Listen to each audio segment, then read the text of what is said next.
In the ancient land of Omaza, there lived a humble farmer named Tunde, known for his kindness and diligence. He worked tirelessly from sunrise to sunset in the fields, planting yams and millet to provide for his small family. Life in Omaza was peaceful, but it was also hard, and Tunde often struggled to make ends meet. One year, a terrible drought struck the land. The skies remained cloudless for months, and the crops withered in the fields. The villagers grew desperate, seeking answers from the village elders and the gods, but no relief came. Despite the hardship, Tunde, ever hopeful, continued to work his barren fields, trusting that something would change. One evening, while wandering the edges of his dry fields, Tunde stumbled upon something peculiar.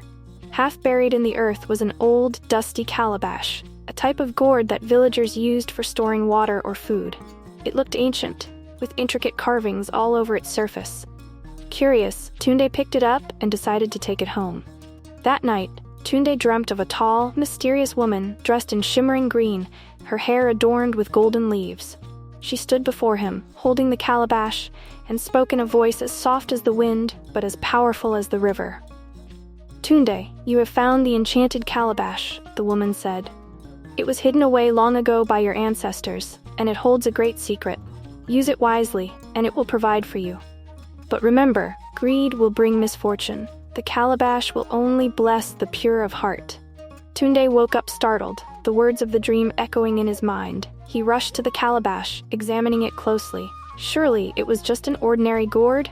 But something about it felt different now, almost alive. Hesitant but curious, Tunde placed the calabash on his wooden table and whispered, "If you hold a secret, show me." To his amazement, the calabash began to tremble, and from its small opening, a stream of yams, millet, and fresh water poured out, enough to feed a family for weeks. Tunde stared in disbelief. This was a miracle, a blessing from the ancestors. For days, Tunde used the calabash carefully, taking only what he needed. He shared with his neighbors, who were also suffering from the drought, but he never spoke of the calabash's magic. Word spread around the village about Tunde's sudden abundance, but no one knew how he managed to survive while others struggled. One day, Tunde's cousin, Ya, a man with a heart full of envy, visited him. Ya had always been jealous of Tunde's contentment, even in hard times. When he saw Tunde's home filled with food and water while the rest of the village starved, his jealousy turned to suspicion. Pause, please. Are you enjoying listening to the story? Please consider subscribing, liking, sharing, and also commenting if you are still interested in listening to our story. Tell us the next story you would love to hear from us. Let's continue telling our story. How is it that you have so much while the rest of us starve? Ya asked, his eyes narrowing. Tunde, trusting his cousin, hesitated but eventually told him about the calabash, swearing him to secrecy. Ya pretended to be grateful, but in his heart, greed bloomed like a thorny vine. That night, Ya snuck into Tunde's house and stole the calabash. He rushed back to his home, eager to claim its magic for himself. As soon as he was alone, he whispered, "Give me wealth beyond measure." The calabash trembled, just as it had for Tunde. But this time something was different. Instead of food and water, the calabash began to pour out endless streams of gold, gems, and jewels. Ya's eyes gleamed with greed as he scooped up the riches. But the calabash did not stop. The treasure continued to flow, faster and faster, until it began to fill Ya's small house. He tried to stop it, shouting at the calabash to cease, but the golden river flooded his home, spilling out into the yard. Ya was soon buried under a mountain of wealth, unable to escape. The next morning, the villagers found Ya's house overflowing with gold, but Ya was nowhere to be seen. Only the enchanted calabash sat silently amidst the chaos. The villagers were shocked, but Tunde understood what had happened. He retrieved the calabash and, with a heavy heart, spoke to it. "Ancestors, I will honor your gift as I should have from the start. No more will greed claim those who seek only fortune." And with that, the calabash sealed itself shut, its magic returning to the earth from which it came. Tunde continued to live a humble life, sharing what he had with others, and reminding the villagers that true wealth lay not in gold, but in generosity and wisdom. But the story doesn't end there. After the incident with Ya, the villagers were left scratching their heads. They would gather under the baobab tree every evening to gossip about the strange fate of Yaw and his mysterious vanishing.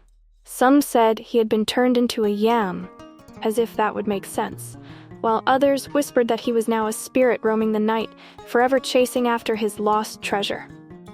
Tunde, now somewhat of a local legend, continued his simple life.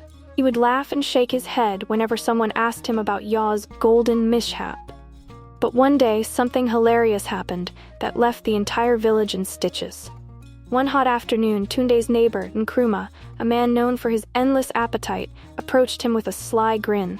Nkrumah's stomach growled so loudly, you'd think there was a lion trapped inside it. "Tunde, my good friend, I hear you have the magic calabash," Nkrumah began, rubbing his belly as if to emphasize his point. "I don't need gold or jewels, no, I just need food. Endless food. Think about it, no more planting or worrying about the rain, just me, my calabash, and an endless feast." Tunde chuckled. "Nkrumah, you and food are inseparable, but trust me, the calabash is no toy. It demands respect." Nkrumah, being the persistent fellow he was, wouldn't take no for an answer. So, Tunde decided to have a little fun with him. He handed Nkrumah an old regular calabash from his kitchen, the kind villagers used for water, and said, "All right, Nkrumah, here's the magic calabash. Go ahead, but remember the lesson of Yaw." Nkrumah's eyes lit up like the midday sun, and he grabbed the calabash, not even bothering to ask how it worked. He ran back to his house and locked the door, imagining all the delicious food that was about to fill his kitchen. He set the calabash on his table, and in his most serious voice said, "Oh, great calabash, give me an endless supply of roasted goat, yams, and some fresh palm wine. Let's feast." He waited and waited, but nothing happened. The calabash just sat there, looking as ordinary as could be. Annoyed, Nkrumah tapped it. Then he shook it. Still, nothing. Desperate, he bellowed, "Calabash, I command you, feed me." Nothing. Just silence. By the time the evening sun began to set, Nkrumah was fuming. "That Tunde tricked me," he muttered under his breath. And just as he was about to toss the calabash out the window in frustration, Tunde appeared, peeking through the doorway with a cheeky grin. "Hey Nkrumah, how's the feast going?" Tunde asked, barely holding back laughter. Nkrumah slumped over, defeated. "You got me. This thing doesn't work. You should have seen me talking to a bowl like a madman." The entire village eventually heard the story of Nkrumah trying to coax food out of a regular calabash, and it became a running joke for years. Anytime someone was caught being too greedy or too impatient, villagers would say, "Don't pull an Nkrumah with your calabash." From then on, Tunde and Nkrumah became great friends, and Tunde always made sure to share a meal with him, reminding him that true magic didn't lie in enchanted gourds, but in good company and a hearty laugh. And though Nkrumah never got his endless feast, he realized that having a friend like Tunde was worth more than all the roasted goat in the world. Moral of the story: greed blinds us to the true value of life, generosity, kindness, and contentment. True fulfillment comes from the simple joys, friendship, laughter, and the little moments that make life magical.